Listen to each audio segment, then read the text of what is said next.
अस्सलाम वालेकुम स्टूडेंट्स, बिस्मिल्लाहिर्रहमानिर्रहीम। Today we study character of Satan. Satan जो है वो बहुत ही हीरोइक क्वालिटीज़ का मालिक है पैराडाइज लॉस्ट में। तो ये क्वेश्चन बहुत इंपॉर्टेंट है। डिफरेंट स्टेटमेंट के थ्रू ये आपसे पूछा जा सकता है, जैसे ये दी गई हैं, discuss Satan as a heroic figure, या फिर discuss the rise and fall of Satan in Paradise Lost, या फिर ऐसे कह सकते हैं you do you find Satan attractive और रिपल्सिव। आपसे आपकी ओपिनियन मांगते हैं कि आपको ये अट्रैक्टिव लगता है, रिपल्सिव लगता है। Draw on your reading the text of to prove your point of view. तो मतलब आपने जो बुक में टेक्स्ट पढ़ी है उसके लिहाज से आपने इसका आंसर देना है। In Paradise Lost book 1 Milton glorified the character of Satan, but in book 9 Satan is degenerated. Discuss के बुक 1 में जो है ना उसको बहुत ज़्यादा उसकी आला क्वालिटीज़ बयान की गई हैं, लेकिन बुक 9 में बताया गया है कि वो कितना मीन करेक्टर है। Describe Satan's glory in book 1 of Paradise Lost, कि उसकी जो है बुक 1 में जो जो उसकी तारीफ़ें की गई हैं, उसकी क्वालिटीज़ बयान की गई हैं, उनको बयान करें। Critically analyse the Saturn character in the light of speeches in book 1 of Milton paradise Lost. तो इसमें भी आपने उसकी स्पीचेस को लिखना है, उसके करेक्टर को लिखना है। Milton has glorified Satan to an extent which makes us wonder if Milton meant him to be the hero of an epic. कि मिल्टन ने जो है जॉन उसको सैटर्न को की क्वालिटीज़ इतनी बढ़ा चढ़ा के बयान की हैं कि हमें ऐसा लगता है कि जॉन मिल्टन उसको एक हीरो के तौर पे पेश करना चाह रहा है। Discuss with reference to Paradise Lost. तो इन सब स्टेटमेंट्स का आंसर जो है वो एक ही होगा, उसमें हम यही आंसर लिखेंगे। सिर्फ हमें जो भी स्टेटमेंट दी जाएगी हमने क्वेश्चन को उसके अकॉर्डिंग मोल्ड करके लिखना है। Saturn occupies the most prominent position in the action of Paradise lost. अब सैटर्न की जो पैराडाइज लॉस्ट की जो एक्शन है ना उसमें बहुत ही ज़बरदस्त पोजीशन है, बहुत ही अहम रोल है। तो the main theme of the poem is the man first disobedience, yet it is the character of Satan which gives a touch of greatness to this epic. अब क्या है कि हमें पता है कि हमारी जो पोइम है इसका थीम जो है मैंस फर्स्ट डिसोबीडियंस है, कि इंसान की पहली जो नाफरमानी। तो ये इसका लिंक किसके साथ है? सैटर्न के साथ ही है ना। सैटर्न ने ही नाफरमानी की थी और दूसरों को भी इसके लिए उकसाया था। All the poetic parts of Milton, ये स्किप कर दें, ऑल द पोइटिक से लेकर सैटर्न तक स्किप कर दें। नेक्स्ट पैराग्राफ पे आ जाएं। As is shown to us in Paradise Lost the character of Satan is a blend of noble and ignoble. Ignoble का मतलब होता है करप्ट, मीन, मतलब अच्छा और बुरा। यानी पैराडाइज लॉस्ट में जो उसका करैक्टर बयान किया गया है ना वो अच्छाई का और बुराई का जो है मिक्सचर है, ब्लेंड है। And exalted and the mean, कि और बहुत अच्छा भी है और बहुत धोखेबाज भी है। द ग्रेट एंड लो, अजीम भी है और घटिया भी है। Therefore it is not easy for us to declare him either a hero or call him a holy villain. तो इसलिए हमारे लिए ये बात आसान नहीं है, ये फैसला करना आसान नहीं है कि उसको हीरो कह के बुलाएं या फिर कोई विलन कह के बुलाएं। If our study is limited to book 1 of Paradise Lost, we can hardly doubt his heroic qualities। अगर हम सिर्फ बुक 1 को पढ़ें पैराडाइज लॉस्ट की, आगे ना जाएं, तो हम इस बात का फैसला नहीं कर सकते कि उसकी जो हीरोइक क्वालिटीज़ हैं, तो हम इनकार नहीं कर सकते कि वो हीरो नहीं है। Because this book fully exhibits his exemplary will power, unsurpassable determination, unshakable confidence and unbelievable courage. क्योंकि उसमें उसकी क्वालिटीज़ ही क्वालिटीज़ बयान की गई हैं, उसके हौसले की बात की है, उसकी बहादुरी की बात की है, उसके कॉन्फिडेंस की बात की गई है। Any how the encyclopedia of religion remove some of the confusion from our minds regarding Saturn's character। लेकिन जो इंसाइक्लोपीडिया है हमारे मज़हब का वो इस कन्फ्यूजन को दूर कर देता है और बताता है कि सैटर्न का जो करेक्टर है ना, बीज because the encyclopedia throw the detailed light on his character in the following words. के उसने जो है सैटर्न के करेक्टर के बारे में इन अल्फाज में जो है सारे कॉन्सेप्ट क्लियर कर दिए। Saturn mean the arc enemy of the man, कि शैतान का मतलब इंसान का खुला दुश्मन है। द एडवर्सरी ऑफ गॉड, खुदा की मुखालफत करने वाला। एंड ऑफ क्रिश्चियनिटी, और क्रिश्चियनिटी की भी। और रिबेल अगेंस्ट गॉड, यानी खुदा के खिलाफ जंग लड़ने वाला या नाफरमानी करने वाला। और लॉस्ट आर्कएंगल, यानी एक जो जन्नत से निकाला गया फरिश्ता था ना, जो जिन था, वो है। Milton also confirms above given remarks and tells us that Satan was an archangel. अब जो है जॉन मिल्टन ने भी इस बात की जो है कन्फर्मिटी की है, श्योरिटी दिलवाई है कि सैटर्न जो था एक आर्कएंगल था। When God declared the holy Christ his viceroy, Satan refuse to accept his God's order because he himself was candidate for it. अब जब खुदा ने जो था होली क्रिस्ट को अपना डिप्टी मुकर्रर किया था, उसने जो हुक्म दिया था, तो सैटर्न ने उसके अल्लाह ताला का हुक्म मानने से, खुदा का हुक्म मानने से इनकार कर दिया था, क्योंकि वो खुद डिप्टी बनना चाहता था।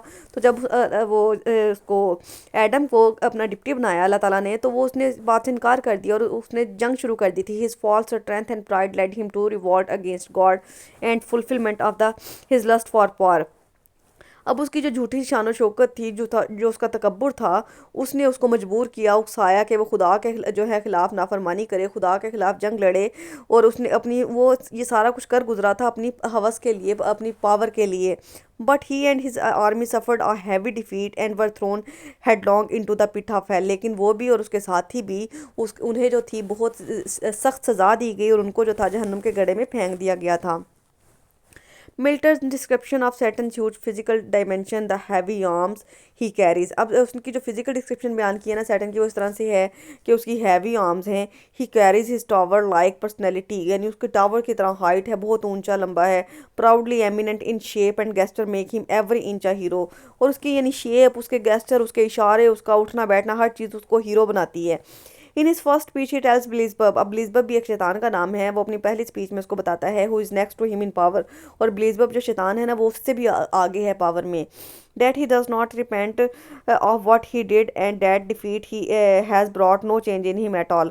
वो उसको बताता है कि वो उसने जो किया है ना उस पर उसको कोई पछतावा नहीं है, बल्कि वो कहता है कि उसकी ज़िंदगी में जो चेंज आया है, जो उसको जहन्नुम से निकाला, जन्नत से निकाला गया है ना, वो तो उसने तो उसको मज़ीद ताकत दी है। He utters those memorable lines which are on the lips of every readers of literature. फिर वही लाइन्स आ गई हैं जो कि हम पहले भी 2 क्वेश्चन में कर चुके हैं। What though the field be lost all is not lost, the unconquerable will and the study of revenge, the immortal hate and courage never to submit or yield। Actually he is not ready to be before the will of God. असल में जो था वो खुदा की मर्जी के आगे झुकने को तैयार नहीं था। And it disturb mind to wage an internal war by force or guile against the foe against whom he will never compromise. और उसने ये फैसला कर लिया था कि वो जो है जैसे भी करके साजिशें करके जो है एक जंग लड़ेगा और वो किसी भी सूरत में इस चीज़ पे कम्प्रोमाइज़ नहीं करेगा। He proudly calls himself a new possessor of the profoundest hell. वो खुद को बड़े तकब्बुर से, बड़े गुरूर से कहता था कि मैं जो ना जहन्नुम का मालिक हूँ। And foolishly claims to have a mind never to be change by force or time. और उसने ये भी दावा किया था कि उस पर जितनी मर्जी उसको सज़ा दी दी जाए, जितना मर्जी उसको जो है वो सीवर पनिशमेंट दे दी जाए, वो कभी भी जो है ना अपनी बात से फिरने वाला नहीं है या अपने माइंड को चेंज करने वाला नहीं है। As he says the mind is its own place and its self can make a heaven of hell, hell of heaven. के वो कहता है कि मेरा जो दिमाग है वो मेरी अपनी जगह है, मेरी मर्जी है, मैं चाहे जहन्नुम को जन्नत बना दूं या फिर जन्नत को जहन्नुम बना दूं। Also Saturn undergoes perpetual mental and physical torture in the hell. अब सैटर्न को जो है बहुत ज़्यादा पनिशमेंट दी गई, उसको मेंटली भी और फिजिकली भी टॉर्चर किया गया जहन्नुम में। Yet he is fully satisfied because he is at liberty to what he likes without any restriction. लेकिन वो वहाँ पे जाकर जहन्नुम में जाके भी सेटिस्फाई था, बहुत मुतमिन था। वो कहता था यहाँ पे भी मेरी अपनी मर्जी है, मेरा जो दिल करता है मैं करता हूँ, मेरे पे कोई पाबंदी नहीं है। The following lines clearly indicates his concept of freedom. तो इन लाइन से हमें ये पता चलता है कि वो कितना उसका कॉन्सेप्ट जो था वो आज़ादी के बारे में था। Better to reign in hell than serve in heaven, के जन्नत में रह के गुलामी करने से बेहतर है कि इंसान जहन्नुम में रह के जो है ना माअज़ल्लाह हुकूमत कर ले। It can be said without an iota of doubt that Satan gives an evidence of great leadership qualities. तो इस बात से तो बिल्कुल भी इनकार नहीं किया जा सकता कि सैटर्न के अंदर जो है ना जॉन मिल्टन ने बहुत ही लीडरशिप क्वालिटीज़ रखी हैं which are certainly worthy of an epic hero. And Beelzebub appreciates him for his undaunted. Undaunted का मतलब होता है बोल्ड, बहादुर, virtues as the commander of the fallen angels. अब उसकी जो हीरोइक क्वालिटीज़ हैं वो एक प्योर एपिक हीरो वाली हैं। और ब्लेजबब जो एक शैतान था जो उससे भी बड़ा था, वो भी उसकी इन क्वालिटीज़ की तारीफ करता है। His speech to his the fallen angel is the sole proof of his great leadership because it infuses a new spirit in the defeated angels who come out of the pit of hell with their swords and are ready to face any danger. अब क्या है कि उसकी जो उसकी जो speech होती है अपने फॉलन एंजल्स के साथ, अपने कंपेनियंस के साथ, और जो उनसे स्पीच करता है ना, वो उनके अंदर एक नई रूह फूंक देती है। और हालांकि वो इतने टॉर्चर हुए होते हैं, उतनी उनको पनिशमेंट मिली होती है, लेकिन उसकी स्पीचेस के ज़रिए उसमें वो जो है उठ खड़े होते हैं अपनी तलवारों के साथ और हर किस्म के ख़तरे का सामना करने के लिए तैयार होते हैं। और इसके बाद आपने आ जाएँ, ये नेक्स्ट लाइन स्किप कर दें, रिगार्डलेस से लेकर हैंड्स ऑफ गॉड तक स्किप कर दें। आगे भी फुली लॉर्ड, लॉर्ड का मतलब admire. certain views on the theme of honor, revenge and freedom, but we can't help sympathizing with him when he speaks of his huge disdain and his sense of injured merit। अब हम वो जब उसके बारे में बात करते हैं ना तो हमें उससे हमदर्दी भी होती है, लेकिन जब उसको देखा जाए कि यानी वो कितना खुदा की मुखालफत करता है तो हमें उसके हमारे दिल में उसके लिए हार्टेड पैदा होती है, नफरत पैदा होती है। He embodies evil because he is the embodiment of disobedience to God. वो जो है बुराई का मुजस्मा है। क्यों मुजस्मा है? क्योंकि वो खुदा की नाफरमानी उसने खुद भी की थी और दूसरों को भी नाफरमानी के लिए उकसाता है, और उसने अल्लाह ताला से जो है वो खुली जंग जो है ना वो शुरू कर रखी है। उसने कहा है कि क़यामत तक आने वाले हर इंसान को जो है ना मैं तेरे रास्ते से हटाऊंगा और जो है अपने रास्ते पे लगाऊंगा। As the poem proceed the character of Satan degenerates. अब जैसे जैसे पोइम आगे बढ़ती है, हम दूसरी बुक्स पढ़ते हैं, बुक 1 से आगे जाते हैं, तो हमें जो है वो सैटर्न जो है एक बुरा करेक्टर लगने लगता है। And he fails to produce an impression of the true heroism. और हम इस बात को आ जाते हैं कि वो एक हीरो तो नहीं है, because he is morally degrade figure. क्योंकि वो उसका मॉरल जब उसका अखलाक ही अच्छा नहीं है तो कैसे वो एक हीरो हो सकता है। When we closely examine his addresses to his followers, we find that they are full of contradiction and absurdities because he tries to throw dust into the eyes of his commanders. Comrades का मतलब friends, यानी उसके companion से। जब हम उसका जो खिताब होता है ना अपने फॉलोअर्स के साथ, उसके साथियों के साथ, वो जब उसके बारे में बात की जाए तो पता चलता है कि ये जो सैटन है ना, ये जो है बिल्कुल ही फजूल और बिल्कुल जो है ना कॉन्ट्राडिक्शन से, तजादात से भरा पड़ा है, क्योंकि वो अपने साथियों की आंखों में धूल झोंकने की कोशिश कर रहा है। ही एजर्ट्स डैट, ये आगे लाइंस आपने स्किप करनी है। ही एजर्ट से लेकर ये स्किप कर दें आप हिम और टू अदर्स तक।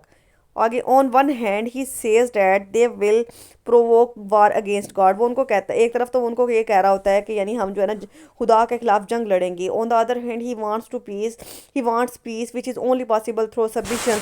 और दूसरी तरफ वो ये अमन भी चाहता है, और अमन तो तभी मिल सकता है ना उनको, सुकून तो तभी आ सकता है अगर वो माफ़ी मांग ले अल्लाह ताला से और अल्लाह ताला की तरफ रुजू कर ले। Then on the reaching the earth he enters into a serpent and is completely degraded. और ज़मीन पे जब उसको भेजा जाता है तो वो क्या करता है, एक सरपेंट की, एक जासूस की शक्ल इख्तियार करता है। Pride was the cause of his fall from heaven. उसका जो जन्नत से निकाले जाने का असल सबब था ना, असल वजह थी वो उसका तकब्बुर था, क्योंकि उसने कहा था कि मैं जो है मैं आग से बना हूँ और आदम जो है ना वो मिट्टी से बना है, मैं उसको क्यों सजदा करूँ। प्राइड डेट हैज़ रेज्ड, ये स्किप कर दें, प्राइड से लेकर ये पूरा पैराग्राफ आपके नहीं करना है मैजी फोर्थ तक। आगे here from the grand figure that he was in the beginning he degenerates into a mean and cunning fellow trying to tempt Eve by the guile। अब जब स्टार्ट में हमने उसके बारे में पढ़ा था तो वो हमें जो था बहुत अच्छा करेक्टर लग रहा था, हीरो लग रहा था पैराडाइज लॉस्ट का। लेकिन जैसे ही हमने आगे पोइम पढ़ी है तो हमें पता चला है कि वो कितना होशियार है, कितना चालाक है, कितना धोखेबाज है, और किस तरह से उसने ईव को अपनी साजिश में फंसाया था। So Satan degenerates from the role of brave hero that of a cunning villain. तो जो सैटन का जो करेक्टर है ना वो ब्रेव हीरो की बजाय एक होशियार और शैतान के फॉर्म में आ जाता है। ये कोटेशन स्किप कर दें, ये आपने नहीं करनी। आगे आ जाएं। Satan seems to be an anti hero. Satan को जो है एंटी हीरो कहा जाता है। An anti hero is the main character of story but is a little villainous. Anti hero वो करेक्टर होता है जो कि स्टोरी में होता तो हीरो है लेकिन वो बुरा किरदार अदा कर रहा होता है। As we see Satan begins the poem as a fallen angel of enormous stature looks like a comet or meteor as he leaves hell. अब जैसे ही उसको जहन्नुम में जब भेजा जाता है ना तो वहाँ पे जाके जो वो अपने साथियों के साथ मिलके जो है वो उनका हौसला बढ़ाता है। Then disguises himself as more humble cherub. और वहाँ पे जाके उनको ये करता है कि वो बहुत ही जो है ना हम्बल मतलब आजिज़ है उनके साथ। देन एज अ, ये स्किप कर देंगे लाइंस आगे से ना, बस ये चेरब तक ही आपने करनी है। इसके बाद आ जाएँ नेक्स्ट पैराग्राफ पे, इसको हम कंक्लूजन करेंगे। So it can be easily said in the light of above mentioned facts that Satan is the heroic in book 1 paradise lost. के बुक 1 पैराडाइज लॉस्ट को अगर देखते हैं तो वो सैटन जो है हीरो कहलाता है। But in the book 9 he appears before us every inch of villain. लेकिन बुक 9 को जब हम स्टडी करते हैं तो वो हर लिहाज से एक विलन है, because of his evil design and himself says his chief player lies in the destruction of Mankind. और उसके अपने अल्फाज हैं, वो ये कहता है कि मुझे खुशी तब मिलती है जब मैं इंसानियत को तबाह करता हूँ, विच लोअर्स हिम इन और एस्टिमेशन एज अ हीरो। जिसकी वजह से हमें यकीन आ जाता है कि वो हीरो नहीं हो सकता, क्योंकि एक हीरो जो होता है वो कभी भी इंसानियत का बुरा नहीं चाहता। इसके आगे आप ये लाइंस भी ऐड कर सकते हैं। Hero should be humble but Satan is loaded and overloaded with pride. एक हीरो जो होता है उसको हम्बल होना चाहिए, लेकिन सैटन जो है वो तकब्बुर से और गुरूर से भरा पड़ा है। ही fights for wise is not for virtue। वो बुराई के लिए जंग लड़ता है, नेकी के लिए नहीं लड़ता। So he fails to be hero of Paradise Lost, इसलिए उसको पैराडाइज लॉस्ट का हीरो नहीं कहा जा सकता। If we take one side of the criticism it is prove to us that he is no doubt loaded with great qualities of hero. अगर उसके एक साइड को देखा जाए, मतलब सिर्फ बुक 1 को देखा देखा जाए तो वो उसमें सारी हीरोइक क्वालिटीज़ हैं। He also has the some qualities that proves him not a hero. लेकिन अगर बुक 9 को स्टडी करते हैं तो तब जाके हमें पता चलता है कि वो हीरो नहीं है बल्कि एक विलन है, but a villain of Paradise lost. He is a mixture of hero and villain. तो हम ये कह सकते हैं कि वो हीरो और विलन का मिक्सचर है।